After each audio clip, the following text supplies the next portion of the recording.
Den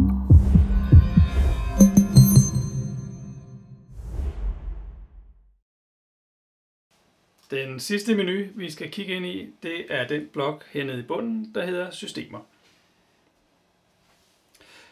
Hernede i Systemer, der kan man dels få information om, hvad er det for en styring, man står med, hvad er det for en softwareversion, vi arbejder i.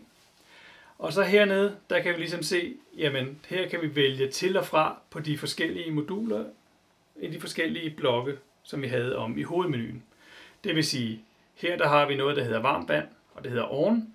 Det vil sige, her kan vi tænde og slukke for, om uniten skal lave varmt vand. Vi kan prøve at trykke på den. Der har vi on and off. Den her skal lave varmt vand, så vi lader den blive i on. Men her kunne vi faktisk slukke hele varmvandsprogrammet. Det samme gør sig gældende i varmekredsen. Der kan vi gå ind, der har vi, enten så kan vi slukke helt fra varmekredsen, sådan så uniten virker udelukkende som en vandvarmer. Vi har mulighed for at køre uniten som ublandet, det vil sige, at det fjernvarmevand, der kommer ind fra nettet, det kører ukritisk ud i radiatorerne. Og igen, så kan vi vælge at køre den som blandet. Vi kører den blandet på den her, fordi at den bliver styret af vejrkompensering, så der blander vi fremløbstemperaturen, sådan så den passer til udetemperaturen. Så vi lader den stå i blandet. Den næste blok, vi har her under den varme vand, det er den, der hedder cirkulation.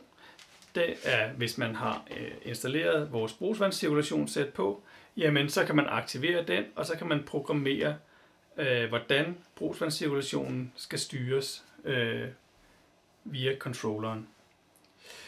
Her under varmekredsen, der har vi en, der hedder udføler. Den er i det her tilfælde off. Vi går ind i den. Det er, hvis der er monteret en udføler, så skal man lige herind og huske at aktivere den, for at den aktiverer modulet om, så vi kan lægge en varmekurve ind. Så vi sætter den til on. Det sidste program hernede, det er et gulvudtørringsprogram, som vi ikke bruger så meget i Danmark. Men her der har du mulighed for at aktivere det, og så kan du ligesom lægge et program ind, sådan så at du ikke får sendt for meget varme frem i dit nystøbte betongulv, sådan så den hæver temperaturen langsomt, så du har den rette tid til at gulvet når at udtørre sig, uden at der opstår svindrevner.